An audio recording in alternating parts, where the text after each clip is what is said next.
Ciao, and welcome to Immersion Travel Italy, where we don't just visit Italy, we experience it. I'm Caterina Ferrara, travel author and festival enthusiast, taking you behind the scenes to some of Italy's most unforgettable traditions. From candlelight processions through medieval streets to sizzling food festivals bursting with flavor, I'll share insider tips, hidden gems, and stories you won't find in any guidebook. So grab your espresso and let's dive into the heart and soul of Italy, one festival, one town at a time. It's 6:30 a.m. on Lago Maggiore. The water lies still as glass, brushed with gold, and a single sailboat glides silently across the horizon.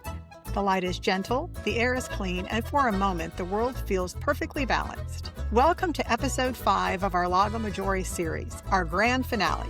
I'm Caterina Ferrara, and today we're stepping away from the terraces and piazzas to discover the lake in motion, the lake that you paddle, pedal, hike, fly high above, or sail through. This is where adventure meets serenity, where hidden trails lead to secret beaches, and where every traveler can find their perfect rhythm. From kayaking to castle ruins and cycling through vineyards to paragliding above it all, this is your guide to experience Lago Maggiore beyond the postcard. Let's start with life on the water. Lago Maggiore stretches 65 kilometers from the Swiss Alps to the Lombard Plain. To truly understand its character, you need to get on the water. Sailing the Blue Expanse. In Stresa, the Centro Veliko di Verbano offers beginner sailing lessons every Tuesday and Thursday morning. No experience needed.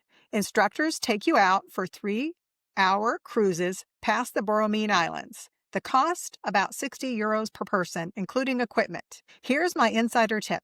Book the sunrise session in July during the Settimana della Vela, Sailing Week. The lake hosts regattas daily, and you'll sail alongside sleek racing yachts while learning the basics. For something more intimate, rent an electric boat from Nautica Baveno. No license required for boats under 40 horsepower. Pack some Prosecco, local cheese, and motor to a quiet cove.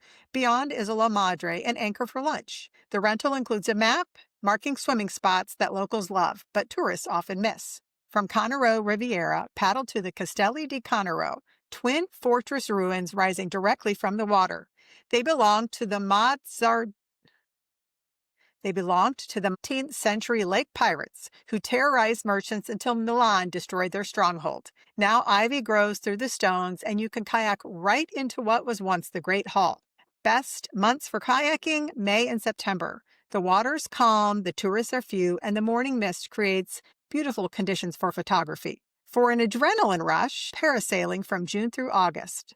You'll soar 150 meters above the lake, tethered to a speedboat. From that height, you can see everything. The entire lake spreading like a map, Monte Rosa's glaciers, villages tucked into every cove. The 10-minute flight costs €80. A bit expensive, but it's certainly unforgettable. As far as water festivals and events, don't miss the Palio in early June. The historic rowing race pits teams from across northern Italy to compete in traditional boats. The lake becomes a festival. Music, food stalls, fireworks reflecting off the water. Book accommodation early for festivals. In August, we had the Traversata del Lago, a lake crossing swim from Angera to Arona. Even if you're not swimming the 3.5 kilometers yourself, the atmosphere is electric. Hundreds of swimmers and support boats everywhere, and a massive pasta party at the end in Arona's main piazza. Cycling the shores, the Ciclovia del Lago Maggiore. This cycling path circles much of the lake, but the crown jewel stretch runs from Verbania to Cannobio, 25 kilometers of pure magic. Start in the early morning in Verbania, renting a bike, an e-bike, and they'll give you a hand-drawn map showing you their favorite stops. The first stop might be Ghiffa's Thursday market. Time it right and you'll cycle through the stalls selling everything from alpine cheese to handmade cowbells. Pick up supplies for a picnic, especially the Toma cheese aged in mountain caves. Continue to Cannero Riviera, where the microclimate allows lemon trees to grow. Stop at the Villa Bianca's garden. The owner lets cyclists rest under the pergola and often shares some homemade limoncello. The path hugs the shoreline, passing through tunnels carved from rock and emerging onto panoramic terraces. In Cannobio, reward yourself at the gelateria. Their basil and lemon gelato is legendary.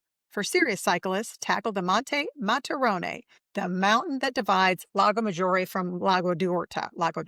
The climb from Stresa gains 1,300 meters over 20 kilometers. It's beautiful and brutal, winding through chestnut forests where you'll pass women gathering mushrooms and farmers selling fresh ricotta from roadside stands. At the summit, the Refugio, the restaurant on the top, serves polenta with boar ragu and views of 7 lakes. On clear days, you'll see Milan's skyline to Matterhorn.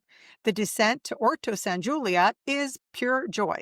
30 minutes of switchbacks through pine forest, ending in Italy's most romantic lake town. As far as cycling festivals, September's Gran Fondo della Città Verbania attracts 3,000 cyclists for bike routes ranging from 40 to 160 kilometers. Even if you don't race, the atmosphere is incredible. Fresh pasta, bike exhibitions, and every cafe becomes a cyclist hub. Local restaurants offer special carb-loading menus all week. For families, October's Bicicletta d'autunno is perfect. This is a leisurely 15-kilometer ride from Arona to Dormaletto through vineyards full of autumn color. It ends with the Harvest Festival, roasting chestnuts, celebrating the new wine of the region, and traditional music. As far as hiking paths and pilgrimage trails, the Sacro Monte di Ghiffa is Lago Maggiore's best-kept secret. This UNESCO pilgrimage site may see 20 visitors on a busy day. The Baroque chapels built between 1647 and 1703 tell the story of the Trinity through frescoes that survived Napoleon, 2 world wars, and centuries of weather. You'll start your hike in the morning and have the place to yourself. The trail loops through chestnut forest in 1 hour, but plan 3. You may want to sit on the panoramic terrace watching the lake wake up. In October, the chestnuts fall like rain, and locals gather to collect them for the Castagna Festival. The Via delle Cappelle descends from here through meadows dotted with stone chapels, each one decorated by a different local artist in the 1700s. Look for hidden signatures. Artists often painted tiny self-portraits in the corners. As far as mountain adventures, for a proper mountain experience, hike the Monte Faiè from Alpe Olimpio. The trail starts in a beech forest so dense that the light turns green. After 90 minutes, you break the tree line to the meadow where cows graze among the wildflowers. Their bells create symphony that echoes through the valleys. The Refugio Monte Faiè sits at 1,350 meters, run by the Morandi family for 3 generations. Their polenta with gorgonzola and walnuts is legendary. On Sundays in the summer, they host the Pranzo di Quota, the high-altitude lunch, with accordion music and dancing. Book ahead, hikers come from across Piedmont for this incredible spot. The summit panorama stretches from Lago Maggiore to the Alps. Time your descent for the late afternoon when the light turns the lake into molten copper. The Way of San Carlo. This pilgrimage route connects Arona to Milan, following in the steps of St. Charles Borromeo. Even walking just the lakeside section from Arona to Miena offers profound beauty. The 12-kilometer stretch passes through vineyards, medieval churches, and forest paths carpeted with cyclamen in the spring. Every November 4th, hundreds walk this route for San Carlos Feast Day. Villages along the way set up stations with hot chocolate and chestnut cake. The procession ends with fireworks over Arona, the saint's statue glowing in the night sky. In June, the Lago Maggiore Trail Festival shows community spirit that's incredible, with cowbell-ringing crowds and pasta parties in every village. For gentler crowds, September's Camminata dei Funghi, the mushroom walk, combines foraging with hiking. Local guides teach you to identify porcini mushrooms, ending with a feast where chefs prepare your finds. It's educational, it's exercise, and it's extraordinary eating. Vineyard experiences. Cantina Fonte Chiara near Borgomano isn't just a winery, it's a revelation. Their Nebbiolo delle Colline Novarese grows on south-facing slopes where morning fog creates perfect conditions. Visit Thursday evenings in the summer for Vino Sotto le Stelle, wine under the stars. €20 gets you 5 tastings, local cheese, and live jazz as the sun sets over the vineyards. At Tenuta La Quasi in Ispra, owners converted their 16th century farmhouse to an agriturismo. Stay overnight to experience their Alba in Vigna, dawn in the vineyard. You'll harvest grapes as the mist lifts, then you'll enjoy breakfast of fresh baked bread, farm eggs, and their sparkling erba luce. It's tourism done right, intimate, authentic, and unforgettable. For adventure, drive to the Cantine Garone in the Ossola Valley. The road climbs through 47 hairpin turns to terrace vineyards clinging over vertical slopes. Their Prunent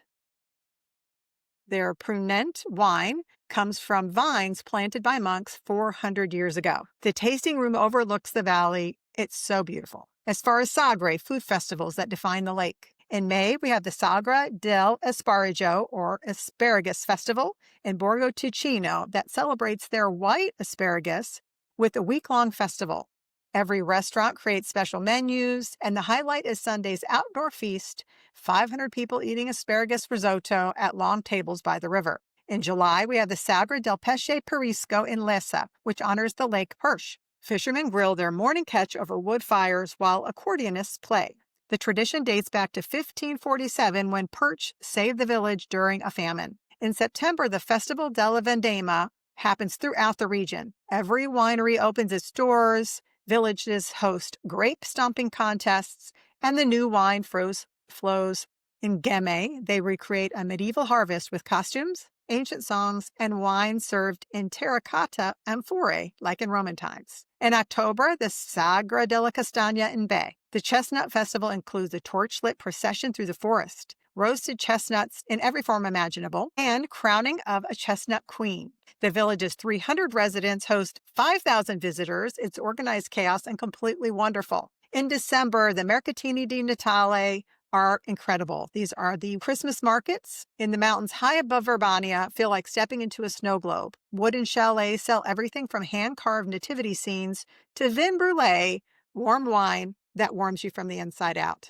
Parasailing and hang gliding. If you've ever dreamed of soaring above the lake, framed by mountains, Lago Maggiore is the place to make it happen. On the eastern shore, rising above the village of Baveno, the slopes of the Sasso del Ferro create one of northern Italy's most spectacular launch points. This is where experienced pilots take their guests on a tandem hang gliding and paragliding flight, giving you the chance to see the lake from a perspective reserved for birds and clouds. My son Augustus and one of his friends actually did a tandem paragliding. They absolutely loved it. We watched them lift off the platform, glide over the lake, and disappear into the blue sky. They came back with unmistakable post-flight glow, the kind of joy that only comes from doing something bold and unforgettable. I've never tried it myself, but after their excitement, I might be able to be talked into it on a future trip. Imagine gliding slowly over the deep blue water and the islands. The Alps line the horizon ahead. It's peaceful, exhilarating, and unlike anything else you can do on the lake. Tandem flights make the experience accessible for even beginners. Your pilot handles everything, including a video. All you have to do is take a few steps forward and let yourself be lifted into the air. Flights usually last around 20 to 25 minutes with gentle landings at the lakeside. Whether you crave adventure or simply want to experience the lake from another dimension, this is your moment to rise above it all and take a tandem flight. Some hidden gems that only locals know about. There are secret sanctuaries like the Hermitage of Santa Caterina del Sasso that hangs on the cliff face above Lugano, founded in 1170 when a merchant survived a storm. The monks ring bells by hand in the evening, and the frescoes create otherworldly glow. Villages that time forgot, including Carmine Superiore above Cannobio, is a ghost village being lovingly restored. Stone houses from the 1200s cascade down the hill, connected by steps carved from bedrock. One family returned and opened the Osteria del Borgo. 8 tables, no menu, just whatever Nonna Maria decides to cook. Call ahead. They only open when they feel like it.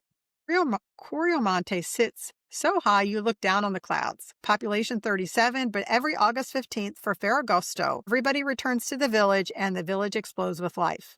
You're lucky enough to stumble into their festival, you'll be adopted immediately. Villa Giulia Park in Verbania is a place where locals go. Hidden behind the hospital, it has magnolia trees, sculpture gardens, and Thursday evening poetry readings in the summer. Bring a blanket and some wine, it's encouraged. The Isolino di San Giovanni, Toscani's former private island, isn't open to visitors, but every full moon, kayakers gather at midnight to paddle around it. The caretaker pretends not to notice, and sometimes, if the wind is right, you might hear piano music from the villa. For the ultimate souvenir, visit Bottega del Lago in Pallanza. Giuseppe makes ceramics in his garage, glazing them with crushed stones from the lake. Each piece is unique and perfect and captures the lake's color exactly. He doesn't advertise ring-the-bell marked ceramica or ceramics on Via Cavour 23. Remember, market days. Cannobio's Sunday market is touristy but magical.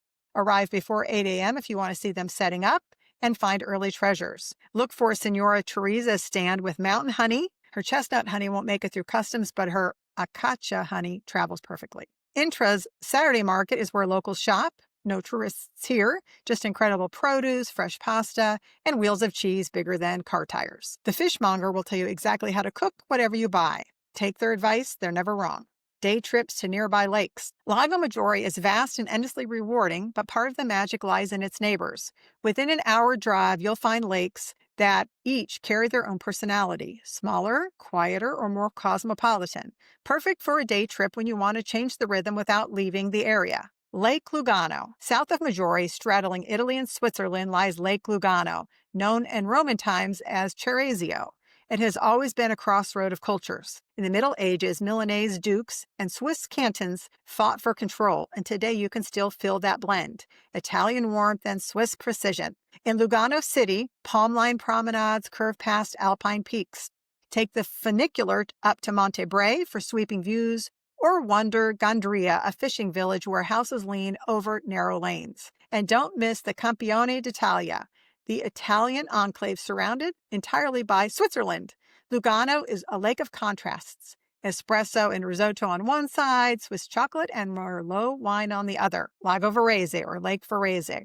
Closer still, just 30 minutes from Angara, lies Lake Varese, a glacial basin framed by wetlands and cycling paths. Its jewel is Isolino, Virginia, a UNESCO World Heritage Site, with pile dwellings dating back to the Neolithic era, over 5,000 years old. Walking here, you're literally tracing the steps of Europe's earliest dwellers. Today, the 28-kilometer cycling path circles the lake, perfect for families and birdwatchers. Herons rise from reeds, fishermen cast their lines, and the Sacromonte di Varese rises above with its Baroque chapels. Varese is a lake of stillness, ancient, natural, and quietly profound. North of Maggiore lies Lake Mergozzo, small but pristine. Once a part of Lago Maggiore itself, it was cut off by floods and river deposits in the 15th century. Today, it's one of Italy's cleanest lakes. Motorboats are banned, leaving only silence and clear water.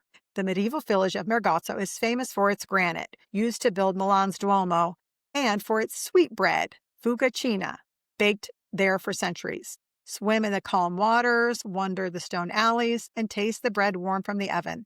Mergozzo is simplicity itself. No grand villas, no crowds, just serenity. Lago di Como. 2 hours east, Lago di Como offers a different rhythm, elegance and spectacle. In Bellagio, villas spill down to the water, gardens bloom with camellias, and ferries crisscross Verena's pastel waterfront. For adventure, hike the Greenway del Lago, a trail linking the medieval villages and Romanesque churches. Sip espresso in Como's piazza, watching the yachts glide past. Como is a lake of glamour, but also of quiet corners. And remember, I also have a 5-part series for Lago di Como. Together, Lugano, Varese, and Mergozzo remind us that Italy's northern lakes are a constellation of experiences, each offering its own rhythm. They're perfect day trips, but more than that, they're reminders that beauty here is never confined to one lake. Every traveler leaves Lago Maggiore changed. Some remember the gardens, others the churches, but most remember that feeling, that perfect balance between stillness and motion. This is a lake that meets you where you are. Want to push your limits? Climb Monte Zeta, sail through the lake, or paraglide over it. Need to heal? Float in hidden coves, walk flat pilgrimage paths, or sit in gardens. Whether you come here for the gardens or the castles, for sailing or cycling, for art or adventure, Lago Maggiore offers something deeper, a chance to slow down. I'm Caterina Ferrara, inviting you to make your own memories on these shores. And when you do, pause for a moment, listen to the water, feel that mountain breeze, and know that you're part of a story that's been unfolding here for thousands of years. If you enjoyed today's episode, there's even more to explore at CaterinaFerrara.com. Discover the towns, festivals, and secret spots featured on this show, read Caterina's latest blogs, and sign up for Caterina's free Travel Italy newsletter, your monthly insider guide to Italy's most unforgettable experiences. Be sure to like, subscribe, and share so more travelers can experience the beauty of Italy's festivals and traditions. Follow on Instagram at Immersion Travel Italy to see the real-life towns and celebrations behind every episode and guidebook. And for those planning a trip, find Caterina's ultimate festival and travel guides, covering Venice and the Veneto, Rome and beyond, Milan, the Italian lakes and Lombardy, Puglia, and Sicily, with more guides coming in the future. A total of 22 regional guides and 2 special event editions are planned, capturing every corner of Italy through its culture, history, and celebrations. Immersion Travel Italy. experience the heart of Italy, one celebration at a time.